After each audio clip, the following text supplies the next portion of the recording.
ابن عطا اللہ اسکندری رحمۃ اللہ علیہ فرماتے ہیں کہ بعض سالکین ذکر کرتے ہیں تو ان کو جمعیت نہیں ملتی، غفلت ہوتی ہے، وساوس آتے ہیں، تو پھر شیطان دل میں ڈالتا ہے اس ذکر کا کیا فائدہ، تو وہ ذکر کرنا ہی چھوڑ دیتے ہیں۔ تو اس پر انہوں نے فرمایا کہ ذکر کے دوران اگر غفلت ہو جائے تو یہ کمزوری ہے، اور ذکر کرنے ہی سے غفلت کا ہو جانا یہ زیادہ برا ہے۔ ابھی تو ہم ذکر میں بیٹھے ہیں نا، جمعیت نہیں ہے، لیکن شیطان کہتا ہے ایسے ذکر کا کیا فائدہ۔ تو وہ کہتے ہیں کہ اگر ذکر ہی چھوڑ دیا تو وہ زیادہ بڑا نقصان ہے۔ ذکر میں بیٹھ گئے، حضوری نہ ہوئی، یہ کم نقصان ہے۔ تو ذکر میں حضور نہ ہونے کے سبب ذکر کو نہ چھوڑ، کیونکہ اثناء ذکر میں غفلت ہونے کی بنسبت نفس ذکر سے غفلت کا ہونا زیادہ سخت ہے، اس لیے معمولات نہیں چھوڑنے چاہیے، حضوری نصیب ہو یا نہ ہو، یکسوئی ہو یا نہ ہو۔ عبد اللطف نہ بنے، عبد اللطیف بننے کی کوشش کریں۔ ہم نے اللہ کا ذکر کرنا ہے نا، تو اگر کیفیت بنے گی تو بھی ذکر کریں گے، کیفیت نہ بنے گی پھر بھی ذکر کریں گے۔ ذکر تو ہم نے کرنا ہی ہے ہر حال میں، تو فقط لطف کے پیچھے نہ بھاگتے پھریں۔ ذکر کا معنی ہے اللہ کو یاد کرنا، اور یاد کرنے کے دو طریقے ہیں۔ ایک تو یہ انسان اپنی زبان سے اللہ کو یاد کرے، یعنی اللہ کا تذکرہ کرتا رہے، اللہ کی باتیں کرتا رہے، اور ایک یہ ہے کہ اپنے دل میں اپنے محبوب کو یاد کرے۔ یہ دونوں طریقے شرعی ہیں، حدیث پاک سے اور قرآن پاک سے اس کا ثبوت ملتا ہے۔ انسان کو چاہیے کہ اپنے ذکر سے، اپنی زبان سے بھی اللہ کا ذکر کرتا رہے، حتیٰ کہ زبان اللہ کے ذکر سے تر ہو جائے، ایسی کیفیت ہو، اور اپنے دل میں بھی اللہ کو یاد کرے۔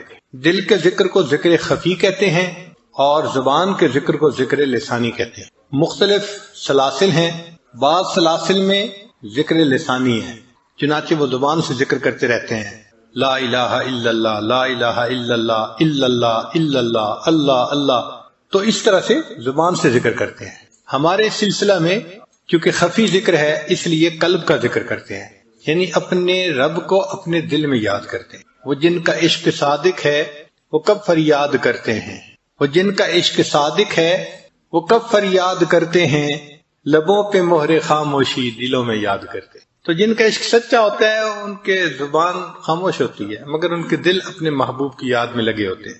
اس لیے یہ ذکر خفی ذکر لسانی سے 70 گنا زیادہ ثواب رکھتا ہے۔ حضرت شیخ حدیث بن زکریا رحمۃ اللہ علیہ نے لکھا ہے کہ ایک بزرگ نے کشف کی نظر سے دیکھا کہ شیطان انسان کے کمر کی طرف، پشت کی طرف اس طرح بیٹھا ہے جیسے مچھر کسی کو کاٹنے کے لیے بیٹھا ہوتا ہے، اور وہ ہر وقت انسان کے قلب کو دیکھتا رہتا ہے۔ اگر قلب کو ذاکر پاتا ہے تو قلب میں وساوس نہیں ڈال سکتا، اور جب دیکھتا ہے کہ قلب غافل ہے تو فوراً اس میں غفلت کا انجیکشن لگا دیتا ہے، اور بندے کو وسوسے آنے شروع ہو جاتے ہیں۔ تو غفلت کا علاج ذکر ہے، اور غفلت سے بچنا ہمارے اوپر لازم ہے، فرض ہے۔ اللہ تعالیٰ ارشاد فرماتے ہیں وَلَا تَكُن مِّنَ الْغَافِلِينَ، کہ آپ غافلوں میں سے نہ ہوں۔ تو جب اللہ نے فرما دیا کہ غافلوں میں سے نہیں ہونا، تو ہمارے اوپر لازم ہو گیا کہ ہم غفلت سے بچیں۔ ہمارے مشائخ نے تو اس پر اتنی محنت کی کہ انہوں نے فرمایا جو دم غافل سو دم کافر، جو لمحہ غفلت میں گزر گیا یوں سمجھو کہ وہ لمحہ کفر کی حالت میں گزر گیا۔ ایک لمحہ بھی اللہ سے غافل نہیں ہونا، اور یہ چیز حاصل ہو سکتی ہے۔ انسان اللہ کا ذکر کثرت سے کرتا رہے تو ایسا جماؤ آ جاتا ہے کہ دل ہر وقت اللہ تعالیٰ کی یاد ہی میں لگا رہتا ہے، ایک لمحہ بھی غافل نہیں ہوتا۔ ذکر کا ذرا مفہوم سمجھ لیں۔ ایک مفہوم تو یہ ہے اللہ کو یاد کرنا، یہ ذکر کا معنی ہے، اور دوسرا ہر وہ کام جو نیکی کا ہے اس کو کرتے ہوئے انسان ذاکر ہوتا ہے، غافل نہیں ہوتا۔ چنانچہ حضرت عمر رضی اللہ عنہ فرمایا کرتے تھے کل مطیع للہ فہو ذاکر، ہر بندہ جو اللہ کا مطیع ہوتا ہے اس اطاعت کی حالت میں وہ ذاکر ہوتا ہے، وہ غافل نہیں ہوتا۔ تو بھلے اس کی زبان پہ اللہ اللہ کا لفظ جاری نہیں ہے، مگر چونکہ اللہ تعالیٰ کی اطاعت میں لگا ہوا ہے لہذا وہ اس کو ذکر کا مقصود حاصل ہے۔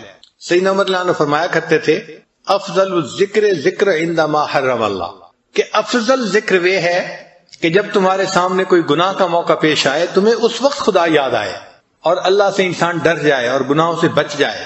اگر گناہ کے موقع پہ انسان کو اللہ یاد نہیں آتا تو پھر باقی تسبیح پڑھنے کا کیا فائدہ ہوا؟ تو مقصود تو یہ ہے کہ اللہ کی یاد ایسی آ جائے دل میں کہ گناہ کا موقع آئے تو انسان کا دھیان اللہ کی طرف چلا جائے اور انسان اس گناہ سے بچ جائے۔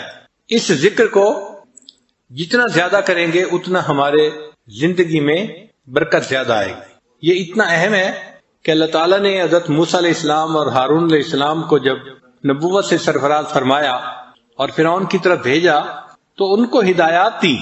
فرمایا اذهب انت واخوک بآیاتی ولا تنیا فی ذکری، جائیے آپ اور آپ کا بھائی میری ان نشانیوں کو لے کر، اور آپ دونوں میری یاد سے غافل نہ ہونا۔ آپ دیکھیں اللہ تعالیٰ ہدایات دے رہے ہیں، اور کن کو دے رہے ہیں؟ انبیاء کو دے رہے ہیں، اور ان ہدایات کا تذکرہ قرآن میں اللہ فرما رہے ہیں، اور ان کو کہا گیا کہ دیکھیں آپ لوگ دین کی دعوت کا کام تو کریں، مگر ولا تنیا فی ذکری، آپ دونوں میرے ذکر سے غافل نہ ہونا۔ تو دعوت کی ابتدا میں دیکھو ذکر ہے اور انتہا میں ذکر ہے۔ دیکھیں دعوت کی ابتدا تو یہ ہوتی ہے کہ انسان کسی کے سامنے دین کو پیش کرتا ہے، اور انتہا یہ ہوتی ہے کہ اگر وہ نہیں مانتا تو پھر تلوار فیصلہ کرے گی۔ تو ایسے موقع پہ کہ جب ایمان والوں کے سامنے دشمن موجود ہے، اللہ تعالیٰ اس وقت فرماتے ہیں یا ایھا الذین آمنو، اے ایمان والو، اذا لقیتم فئۃ فاثبتوا، جب تمہارا آمنا سامنا ہو کفر کی جماعت کے ساتھ تو تم ڈٹ جاؤ۔ واذکروا اللہ کثیرا، اللہ کا ذکر کثرت کے ساتھ کرنا، لعلکم تفلحون، تاکہ تم کامیاب و فلاح پا جاؤ۔ تو دیکھو انتہا میں بھی ذکر کا حکم، ابتدا میں بھی ذکر کا حکم اور انتہا میں بھی ذکر کا حکم۔ اس لیے ذکر کا کرنا یہ انتہائی ضروری ہے۔ ہمارے پاس ایک مرتبہ ایک قاری صاحب تشریف لائے، وہ بڑے معروف قاری صاحب ہیں، ہر سال تقریباً 50 شاگرد ان کے حافظ بنتے ہیں، کم سے کم 50 ورنہ اس سے زیادہ، اور خود بھی قرآن پاک بہت اچھا پڑھتے ہیں اور نیک طبیعت کے ہیں۔ پاس آ کے بیٹھے تو آنکھوں میں سے آنسو جاری ہیں۔ میں نے پوچھا قاری صاحب کیا ہوا؟ کہنے لگے کہ بس اور کسی کے سامنے تو اپنا من نہیں کھول سکتا، لیکن آپ کو تو میں اپنی حالت بتا سکتا ہوں، میں حد الوسع گناہوں سے بچنے کی کوشش کرتا ہوں، ہر وقت قرآن پاک پڑھتا رہتا ہوں، کم از کم ایک منزل قرآن روزانہ پڑھتا ہوں، یعنی ہر 7ویں دن قرآن پاک میں ختم کرتا ہوں، اور میں اپنے شاگردوں کو بھی قرآن پاک پڑھاتا ہوں، اور تہجد کے وقت ان کو اٹھا کر میں اس وقت سے ان کا قرآن سننا شروع کرتا ہوں، اور ایک دن میں تقریباً 16 سے 18 گھنٹے میں قرآن پاک سنتا ہوں۔ اب مدرسے کی ڈیوٹی تو 8 گھنٹے تھی، مگر ان کا شوق اتنا تھا کہ وہ اپنے شاگردوں سے منزل سنتے رہتے تھے، سبق دیتے رہتے تھے۔ تو ایک دن میں 24 میں سے 18 گھنٹے قرآن پاک سنتے پڑھتے گزر جاتے تھے۔ تو وہ کہنے لگے کہ جب میں بیٹھا ہوتا ہوں تو میرے چاروں طرف بچے بیٹھے ہوتے ہیں اور وہ اپنی اپنی منزل سنا رہے ہوتے ہیں، اور میں ان بچوں کو ان کی غلطی کی نشاندہی کر رہا ہوتا ہوں۔ اب اس وقت جب کہ قرآن پاک پڑھا جا رہا ہے اور معصوم بچے اپنی معصوم زبانوں سے قرآن پاک پڑھ رہے ہیں، تو وہ کہنے لگے کہ مصیبت یہ ہے کہ عین اس وقت شیطان میرے دل میں گناہ کا خیال ڈال رہا ہوتا ہے۔ کان میں قرآن پڑھ رہا ہے، چاروں طرف بچے قرآن پڑھ رہے ہیں، کلاس میں بچے قرآن پڑھ رہے ہیں، اور میں اس بہار کے اندر بیٹھا ہوا میرے دل میں گناہوں کے وساوس آ رہے ہوتے ہیں۔ میں ان بچوں کے چہروں کو نہیں دیکھ سکتا، میں آنکھیں اپنی بند رکھتا ہوں، مگر اپنی اس حالت سے میں بہت تنگ ہوں، مجھے آپ بتائیں میں کیا کروں۔ اب بتائیں، جو بندہ تکبیر اولیٰ کا خیال رکھتا ہے، جو بندہ باقاعدگی سے تہجد پڑھتا ہے، سنت کا خیال رکھتا ہے، قرآن پاک کا عاشق ہے، ہر وقت قرآن پاک پڑھتا رہتا ہے، سنتا رہتا ہے، اور قرآن پاک کی بہار ہوتی ہے اس کی کلاس میں، اس بچے کو، اس بندے کو بھی گناہ کا خیال آ رہا ہے، شیطان وسوسے ڈال رہا ہے۔ اب یہ کرے تو کیا کرے، جائیں تو کہاں جائیں؟ پھر میں نے انہیں بات سمجھائی، میں نے کہا دیکھیں قرآن پاک کے نور کے اترنے میں کوئی شک نہیں ہے۔ قرآن پاک میں اللہ فرماتے ہیں وَإِذَا قُرِئَ الْقُرْآنُ فَاسْتَمِعُوا لَهُ وَأَنصِتُوا لَعَلَّكُمْ تُرْحَمُونَ، کہ جب قرآن پڑھا جائے تم خاموش رہو، غور سے سنو تاکہ تم پر رحمتیں نازل ہوں۔ تو جہاں قرآن پاک پڑھا جاتا ہے وہاں رحمتیں نازل ہوتی ہیں، نور نازل ہوتا ہے، لیکن آپ کا دل اس نور کو ایکسپٹ نہیں کر پا رہا، اس کو جذب نہیں کر پا رہا۔ نور اترتا ہے، نور اترنے میں کوئی شک نہیں ہے، یہ اللہ کا قرآن گواہی دے رہا ہے، مگر آپ کا دل اس نور کو جذب نہیں کر پا رہا۔ تو قاری صاحب نے سوال پوچھا کہ جی میرا دل کیوں نور کو جذب نہیں کر پا رہا؟ پھر میں نے انہیں بات سمجھائی، میں نے کہا دیکھیں قاری صاحب، بچہ جب پیدا ہوتا ہے نا تو اس کو ماں کا دودھ پلایا جاتا ہے، اس لیے کہ اس کے لیے سب سے زیادہ موافق اس کی والدہ کا دودھ ہوتا ہے، اور اگر فرض کرو کہ والدہ کا دودھ نہ ہو یا کم ہو تو پھر اس کے لیے اس بچے کو بکری کا دودھ پلا دیتے ہیں یا گائے کا دودھ پانی ملا کے پتلا کر کے پلا دیتے ہیں، تو بچہ اس کو بھی جذب کر لیتا ہے۔ پھر جب بچہ بڑا ہو جاتا ہے، جوان ہو جاتا ہے، تو پھر اتنا قوی ہو جاتا ہے کہ اب اس کو بھینس کا دودھ بھی پلا دیں تو وہ اس کو بھی ہضم کر لیتا ہے. لیکن اگر پیدا ہونے والے بچے کو بھینس کا دودھ پلائیں گے تو اس کا ہاضمہ خراب ہو جائے گا اور وہ ہسپتال پہنچ جائے گا، اس لیے کہ اس کا ہاضمے کا نظام اتنا کمزور ہے کہ وہ ثقیل دودھ کو برداشت نہیں کر سکتا. اور بھینس کا دودھ چونکہ اس میں مکھن زیادہ ہوتا ہے تو وہ ثقیل ہوتا ہے، اور گائے کا دودھ جو ہے یا بکری کا یہ لطیف ہوتا ہے. میں نے پوچھا یہ بات سمجھ آ گئی؟ کہنے لگے ہاں سمجھ آ گئی. میں نے کہا اب دیکھیں کہ جو قرآن پاک کا نور ہے یہ اترتا ہے یقیناً جب قرآن پاک پڑھا جاتا ہے، مگر اس نور کے اندر ثقل ہے، بھاری ہے. انا سنلقی علیک قولا ثقیلا، یہ قول ثقیل ہے. تو ثقل کی وجہ سے ہر بندے کا دل اس نور کو جذب نہیں کر پاتا. نور اترتا ہے مگر دل میں اتنی کیپیبلٹی نہیں ہوتی کہ اس کو جذب کر لے، تو دل فائدہ نہیں اٹھاتا. ہاں دل شروع میں ذکر کے نور سے فائدہ اٹھا لیتا ہے، چونکہ ذکر کا جو نور ہے وہ لطیف ہے. چنانچہ اس کو شروع میں لطیف غذا ملتی رہے تو پھر دل قوی ہوتا رہتا ہے، حتیٰ کہ جس طرح بچہ جوان ہونے کے بعد بھینس کا دودھ پی لیتا ہے، اسی طرح یہ ذاکر جو اللہ کا ذکر کرتا رہا، کرنے کے بعد ایک ایسا وقت آتا ہے کہ قرآن پاک پڑھا جاتا ہے اور اس کا دل قرآن پاک کے نور کو بھی جذب کر لیتا ہے، پھر یہ نماز کے نور کو بھی جذب کر لیتا ہے. پھر اس کی نماز اس کو برے کاموں سے اور فوائد سے روک دیتی ہے. ورنہ عام لوگ تو نمازیں بھی پڑھ رہے ہیں، جھوٹ بھی بول رہے ہیں، نمازیں بھی پڑھ رہے ہیں، بدنظری بھی کر رہے ہیں، نمازیں بھی پڑھ رہے ہیں، غیبت بھی کر رہے ہیں، تو گناہ چھوٹتے نہیں ہیں. وجہ کیا کہ اس نماز کا نور ہمیں نہیں مل رہا. جب نور ملتا ہے تو پھر اللہ تعالیٰ سب جو ہے گناہوں سے نجات دے دیتے ہیں.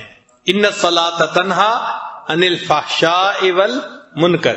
تو نماز انسان کو ایسے برے کاموں سے محفوظ کر لیتی ہے. تو ذکر کی کثرت ہر بندے کو کرنی چاہیے تاکہ قلب کے اندر قوت آ جائے اور قلب اللہ کے انوارات کو جذب کرنے والا بن جائے. اللہ تعالیٰ ارشاد فرماتے ہیں فَاذْكُرُونِي أَذْكُرْكُمْ، تم میرا ذکر کرو میں تمہارا ذکر کروں گا. اس کا کیا معنی ہے؟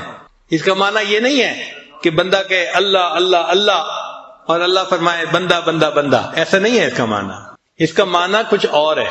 دیکھیں اگر آپ نے کوئی انٹرویو دینا ہے جاب کے لیے اور جس بندے کے پاس انٹرویو دینا ہے وہ آپ کے والد کا بڑا دوست ہے، تو آپ تو انٹرویو دے کے آ جائیں گے، مگر آپ کے والد اپنے دوست کو فون کر کے کہیں گے کہ جی وہ جو آپ نے فیصلہ کرنا ہے نا جاب کا، تو ذرا میرے بیٹے کا خیال رکھنا. تو وہ کہے گا جی ہاں میں یاد رکھوں گا. پھر آپ کا والد اس کو پھر زبانی پھر یاد دہانی بھی کروا دیتا ہے، وہ جی ذرا میرے بیٹے کی بات یاد رکھنا. تو افسر کہتے ہیں جی میں یاد رکھوں گا. اب یہ جو وہ کہہ رہا ہے یاد رکھوں گا، اس کا کیا معنی ہے؟ اس کا معنی یہ ہے کہ جب اس بندے کے متعلق فیصلہ کرنا ہوگا تو میں اس کے حق میں بہتر فیصلہ کروں گا. افسر کا یاد کرنا یہ ہے کہ جب میں اس کے بارے میں فیصلہ کرنے لگوں گا تو اس کے حق میں خیر کا فیصلہ کروں گا. تو یہ معنی ہے کہ ہم تو اللہ کو اللہ کے ذکر سے یاد کریں گے، اور اس کے مقابلے میں جو اللہ بندے کو یاد کرتے ہیں تو اللہ جب فیصلے فرماتے ہیں تو بندے کے لیے خیر کے فیصلے فرما دیتے ہیں. اس بندے کے لیے اللہ تعالیٰ نئے نئے اعمال کی توفیقوں کے فیصلے فرما دیتے ہیں. اس بندے کو اللہ کا یاد رکھنا اس بندے کے لیے یہ ہے. تو اس لیے جتنا ہم ذکر کریں گے اتنا اللہ تعالیٰ ہمیں نئے نئے اعمال کی توفیق عطا فرمائیں گے، ہمارے عملوں کو قبول کریں گے. ہم اللہ تعالیٰ کو یاد کریں گے آسانی کے وقت میں، اور اللہ تعالیٰ اس کے مقابلے میں مشکل کے وقت میں ہمیں یاد فرمائیں گے. ہر چیز کے کچھ نہ کچھ اثرات ہوتے ہیں. اب ایک بندہ ذکر کرتا ہے تو اس کے کچھ اثرات ہونے چاہیے نا. تو آپ کو پتہ ہے کہ جو بندہ ذاکر ہوتا ہے اس کے اثرات کیا ہوتے ہیں. اگر آپ غور کریں گے تو شاید دل میں اس کا جواب نہیں پائیں گے. ہمارے مشائخ نے باقاعدہ اس کی تفصیل لکھی ہے. وہ فرماتے ہیں کہ جو بندہ کثرت سے ذکر کرتا ہے اس کے جسم کے اعضاء میں اس کی علامات پائی جاتی ہیں. پہلی علامت کیا ہے کہ ذکر العینین بالبکا، آنکھوں میں سے آنسو کا رواں ہو جانا، دل نرم ہو جاتا ہے. ذکر کرنے والا بندہ دعا مانگتے ہوئے روتا ہے، نماز پڑھتے ہوئے روتا ہے، تلاوت کرتے ہوئے روتا ہے، بات اللہ کی کرتے کرتے اس کی آنکھوں سے آنسو نکل آتے ہیں، دل نرم ہو جاتا ہے نا. تو ذکر العینین بالبکا، آنکھوں کا ذکر یہ ہے کہ آنکھوں سے آنسو جلدی رواں ہو جائیں. جب دل سخت ہو جاتا ہے تو جیسے سخت زمین سے پانی نہیں نکلتا، پھر انسان کی چشم سے بھی پانی نہیں نکلتا. یہ جو چشم ہے نا، چشم کہتے ہیں آنکھ کو، یہ چشم چشمہ بن جاتی ہے جب دل نرم ہوتا ہے، اور کئی دفعہ چشمہ بھی خشک ہو جاتا ہے. تو جب دل سخت ہوتا ہے تو یہ آنکھ کا چشمہ خشک ہو جاتا ہے، پھر آنکھ سے آنسو نہیں نکلتے. بہت سارے لوگ ہیں وہ کہتے ہیں جی کہ میں دوسروں کو دیکھتا ہوں سب رو رہے ہوتے ہیں، مجھے رونا نہیں آتا. بھائی آپ نے اگر اپنے دل پہ محنت کی ہوتی تو پھر آپ کو بھی رونا آ رہا ہوتا. تو آنکھوں پہ جو اثر ہوتا ہے ذکر کا وہ کیا کہ ذکر العینین بالبکا، آنکھوں میں سے آنسو روانہ ہو جاتے ہیں. وذکر الاذنین بالاصغاء، اور کانوں کا ذکر یہ ہے کہ انسان کے کان بات کو سننے کے لیے متوجہ ہوتے ہیں. یعنی ایسا بندہ دوسرے کی بات کو توجہ سے سنتا ہے اور اس پر عمل کرتا ہے. الذین یستمعون القول فیتبعون احسنا، وہ لوگ جو اچھی طرح بات کو سنتے ہیں اور اس پر اچھی طرح عمل کرتے ہیں. آج کل ہم بہت ساری باتوں کو سنتے تو ہیں لیکن اس سے فائدہ نہیں اٹھاتے. کیوں؟ ایک کان سے سنتے ہیں اور دوسرے کان سے نکال دیتے ہیں. چنانچہ جہنمی جب جہنم میں جائیں گے تو اس وقت ان سے فرشتے کہیں گے کہ تمہیں کوئی ڈرانے والا نہیں آیا تھا، سمجھانے والا نہیں آیا تھا کہ جہنم سے بچنا، جنت جانے کی تیاری کرنا؟ تو جہنمی کہیں گے آیا تو تھا، ہم نے جھٹلا دیا تھا. اور پھر وہ کہیں گے لو کننا نسمع، اے کاش اگر ہم سنتے، اور نہ عقیلو، اور ہمارے اندر عقل کی رتی ہوتی، ما کننا فی اصحاب السعیر، ہم جہنم جانے والوں میں سے نہ بنتے. ہم تو خیر کی بات سنتے ہی نہیں تھے. تو انسان کئی مرتبہ سنتا ہے مگر ایسے ہوتا ہے جیسے نہیں سن رہا ہوتا. ہمارے حضرت مرشد عالم رحمت اللہ علیہ بھرے مجمع میں کئی مرتبہ جلال میں آ کے کہتے تھے وہ سن رہے ہو؟ میں کہتا ہوں تم نہیں سن رہے. پہلے فرماتے تھے وہ سن رہے ہو، پھر فرماتے تھے میں کہتا ہوں تم نہیں سن رہے. تو انسان سننے کے باوجود ایسے ہوتا ہے جیسے اس نے نہیں سنا ہوتا، اور اللہ تعالیٰ اس کو سننے کی توفیق ہی نہیں دیتے. قرآن پاک میں اللہ فرماتے ہیں وَلَوْ أَرَادَ اللَّهُ بِهِمْ خَيْرًا لَأَسْمَعَهُمْ، اگر اللہ ان میں خیر پاتے ان کو سننے کی توفیق دے دیتے. یعنی ان میں خیر ہوتی نا تو اللہ ان کو بات سنوا دیتے، یہ اس سے فائدہ اٹھا لیتے. سنتے ہی نہیں ہے. تو کانوں کا ذکر یہ ہے کہ انسان خیر کی بات کو سنے اور اس پر عمل کے لیے فوراً تیار ہو جائے. پھر فرمایا وہ ذکر اللسان بالثناء، کہ زبان کا ذکر اللہ تعالیٰ کی ثنا ہے. جس بندے کے دل میں اللہ کی محبت ہوگی تو اس کی تو زبان پہ ہر وقت اللہ ہی کی باتوں کا تذکرہ رہے گا نا، اللہ کی باتیں کرتا رہے گا. تو زبان سے اللہ کی ثنا بیان کرنا یہ زبان کا ذکر ہے. یا تیرا تذکرہ کرے ہر شخص، یا تیرا تذکرہ کرے ہر شخص، ورنہ پھر ہم سے گفتگو نہ کرے. تو ذاکر کی یہ کیفیت ہوتی ہے، اس کی زبان پہ ہر وقت اللہ کا ذکر رہتا ہے. جہاں جاتے ہیں ہم تیرا فسانہ چھیڑ دیتے ہیں، موقع ملتا ہے وہ اللہ کی بات شروع کر دیتا ہے. ہم تو زندہ ہیں کہ دنیا میں تیرا نام رہے، بس اللہ کا نام لیتے رہتے ہیں ہر وقت. وذکر اللسان بالثناء وذکر الیدین بالعطاء، اور ہاتھوں کا ذکر یہ ہے کہ انسان اللہ کے راستے میں خرچ کرے، اپنے مال کو دے. یہ جو عطا کی صفت ہے نا یہ بھی ہر بندے کو نصیب نہیں ہوتی.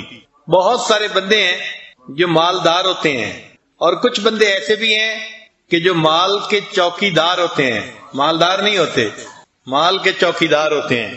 بس یہی دیکھتے رہتے ہیں کہ اب میرا بیلنس اتنا ہو گیا، اب اتنا ہو گیا، اتنا ہوتا ہے، اور اللہ کے راستے میں خرچ کی توفیق نہیں ہوتی.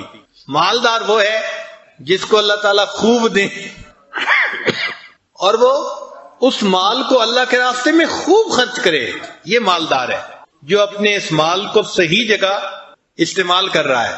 حدیث مبارکہ میں ہے کہ نبی علیہ الصلوۃ والسلام رمضان المبارک میں اللہ کے راستے میں بہت کثرت کے ساتھ خرچ فرماتے تھے. تو انسان کے اندر یہ صفت ہونی چاہیے کہ اس کے ہاتھوں میں عطا کی صفت ہو، دے اللہ کے راستے میں. یاد رکھیں جو ہم دیتے ہیں نا یہ واپس لوٹ کے آتا ہے.